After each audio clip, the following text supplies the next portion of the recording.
Good morning, everyone. If I follow on really from Charlotte and Sandika's presentation, the subtitle of this presentation is along the lines of the reality of building back better in an insurance-led recovery. And I guess the objective of the presentation is to just reflect and make some observations on how the recovery of the built environment is going, but also to highlight some pointers that we do need to take on board for improving, enhancing our recovery management arrangements going forward. This presentation put together for a National Recovery Management workshop held at the Australian Emergency Management Institute at Mount Macedon a couple of months ago. And so I included a few images to give those folk a feeling for what the environment was, and I've taken most of them out because this audience doesn't need to see them, but we did highlight some conflict-like zones to the east rather than to the west of Australia, and try to put together some, this is just a blend of the impacts and some facts and figures that portray the nature of the recovery. And it was just at a time when the cost of the recovery estimated had jumped up to 40 billion. And so these are just some parameters to give a flavour. But the bottom bullet point, as one searched to try and find parameters around how the recovery was going, rather than just the impact of the event, the first discovery was the challenges in doing that. The recovery metrics are not all that great in terms of being readily available. They tend to be retrospective, such as the work done in the previous year or whatever. Although I followed on at Mount Macedon, followed on a skirt presenter, and I was attempted to coin the phrase that one of the key parameters is the number of road cones per capita, which is a familiar stat or notional stat to those living here. Again, reflecting on the impact of insurance and some of the major civic projects, and just giving again a snapshot of the contributions, the gaps, the decisions that need to be made. Whilst these were put down a couple of months ago, I suspect they're still current, but just to give a sense of the civic infrastructure that needed some hard decisions made. Of course, what these figures don't show, and a point that I was at pains to make, was the other relevant most relevant stat, of course, is the number of households facing their third winter in significantly damaged homes. That's again where the recovery of the built environment meets the societal aspect, the community aspect, which really is the heart of the recovery. So what I'm just going to run through, I identified 5 factors, which basically they're contextual factors. Some of them are unique to New Zealand and the recovery here, but they each provide pointers to improving recovery management practice. First of all is our complex legal frameworks. On the built environment side, the Building Act does not address post-disaster aspects.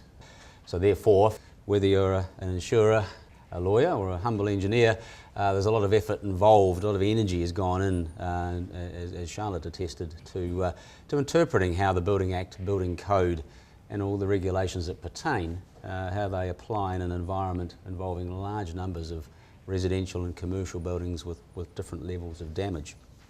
Second contextual point is the highly risk-averse environment that the recovery is playing out in. Timing's everything, and following on from the leaky building crisis, and again just emphasising that that's been a decade and more of pain, and so that's led to that highly risk-averse environment, particularly from the local authority perspective, who are carrying a lot of the can for that, but also on behalf of building professionals. And there are many from, shall we say, the engineering environment that have been dragged into the leaky building situation also because they were involved in the project. They might not have done any of the detailing, but they still carry the legal tail. And the insurers as well. So you've got all the key players in the recovery space that are basically already a bit burnt by making things better.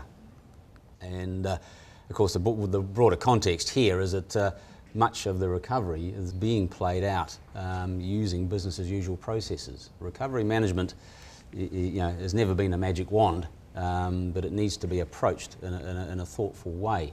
And we typically in a civil defence emergency management sense think of there's response and then there's recovery. Well, it's actually there's response, there's recovery and there's business as usual. And how you blend those three together is immensely challenging and arguably one of the key lessons from what we're all in the midst of. Lapsing back into a little bit of engineering context, because what flows on from the previous slide is and I've touched upon one element of engineering liability, but as you already know, it's much larger in the post-earthquake recovery sense. But life is a distribution curve, and you can debate the shape. Many at university here do. But at the end of the day, it's the extremes of the distribution. And engineers design buildings in the ordinary context for the combination of a 95 percentile load regime up against a 5 percentile capacity regime. So you're trying to pick the greatest of loads and minimise the extent of extreme loads and limited and the lower end of strength, as it were. You can reflect that when you're trying to do a batch of all these repairs and recovery, it's very tempting at times to think about looking at the mean or the median conditions, and that's certainly the case with a lot of the ground conditions in Christchurch. A lot of the design is being tailored for the ground that could perform poorly in a future event. Another element of this distribution curve is actually reflecting, and it really is the sharper end of liability. Not all repairs are going to go well, to make a slight understatement. And so if you're a professional, you don't really want to be having the aftermath of the recovery. If you're a professional dealing with 1,000 cases and 5 of them go wrong, or 5 of them are challenged by the owner or someone else in the supply chain, you'll wish you hadn't done the other 995 because you'll be following the legal process through. And so that is shaping some of the professional behaviours. Moving on slightly, another colouring of the backdrop to, particularly in the engineering elements of the built environment, the whole highly unusual situation, and we can't emphasise that enough, of not losing any life in a main shock, but then losing numbers of lives in the aftershock. That's really changed the perceptions of risk. The whole question of what is safe, which used to be a fair question once upon a time of technical advisors, that's become immensely challenging. It's basically the question now is safe for what? And safe being a four-letter word that engineers are reluctant to use these days. But for the point being, that's a pendulum swing, and you can argue that the pendulum has actually swung a bit too far to the other side. Not that anyone can take safety lightly. Really reflecting, building on Charlotte's presentation, the high level of cover, that's that sense of expectation on many owners, and so the positive aspects of some of the policy provisions have contributed to the demolition of buildings that in another environment, another situation, certainly in other countries, would be physically repairable. The last factor has been the limited government technical capability. The reality is we have very limited technical, and that's wider than engineering, but I'm using that as a reference point in both central and local government. This is when you do cast the mind back and reflect that a public works capability is really handy when you're in a post-disaster situation, but if you've given it away 20 years ago, you can't just grab it back.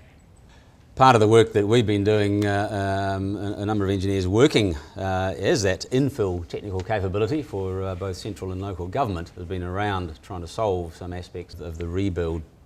And we call it the puzzle, and we coined it for the residential green zone, but it actually applies to across the built environment really. And that's looking at the more detail. You can debate which quadrant you start in. That probably depends on your native setting, but you're trying to work out first of all, we start with the land. How will that land, which has performed in many cases poorly in this event, how will it perform in future events? And in the residential space, we do have a certain standardisation in category terms of our housing stock, apart from the fact that every third one is individually designed. But how will they perform in future events given that land? I've already touched upon the challenges with the post-disaster environment and the building regulations really not offering much assistance. And ultimately, because this is meant to be a joined-up recovery, trying to promulgate solutions that will be acceptable for insurers. This is where the Build Back Better, putting a little bit in there where you can, has always been the attempt.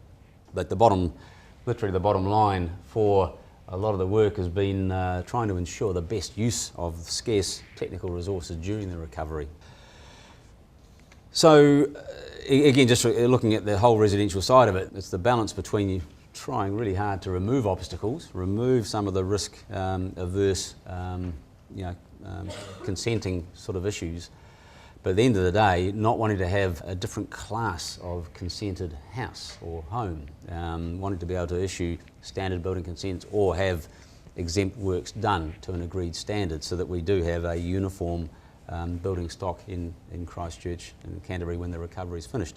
Always with the key commercial consideration, if you like, even though it gets a bit personal, it's preserving the transparency of what's been done for the benefit of future sale and purchase transactions. It's not about what the current owner particularly wants, it's about the one after them and the one after them. Balancing those two competing objectives is an unwinnable battle, if you like, but to be borne in mind. I haven't mentioned infrastructure in this presentation, and it's worthy of note that in the classic definition of the built environment in recovery management terms, that is buildings and infrastructure. And part of, I think, one's often had the thought that they are actually quite distinctly different beasts. But it was interesting following on from the SCIRT presenter, and in fact we've been doing some work with Canterbury Development Corporation in support of manufacturers in the East. And we had a workshop the other week, and I was following the very energetic Rod Cameron of SCIRT. And you reflect on the general acceptance of the community, the positive acceptance of what SCIRT are doing. And why is that the case versus the building space being a lot more challenging? Well, with infrastructure, with horizontal infrastructure, it doesn't require consenting on an element by element basis. Secondly, you can actually very cleverly join it up in the way that SCIRT have with the different owners, the different providers. Compare that to buildings. Each and every one has its own consent. And so it's just another area of difference that needs to be reflected more in future recovery management planning. So just summarising, the lack of provision for post-disaster rebuild issues within our building regulatory framework is arguably one of the most significant hindrances in a common approach to the rebuild. And liability concerns for engineers and other professionals are leading to some overly conservative and hence often slower solutions, or the debate before the solution being more drawn out. And the pros and cons of an insurance-led recovery and the endeavour under the Build Back Better philosophy to try and incorporate greater resilience to our buildings and infrastructure. There are many challenges in that. The time, the cost, who pays, but can we afford not to have that measure of greater resilience for the future? And so there are many pointers as we look to what some would view as a start of a future direction. Many pointers to improving our recovery management arrangements that we need to start to capture, and understanding the reality of Build Back Better and insurance controlled recovery is a starting point. Thank you.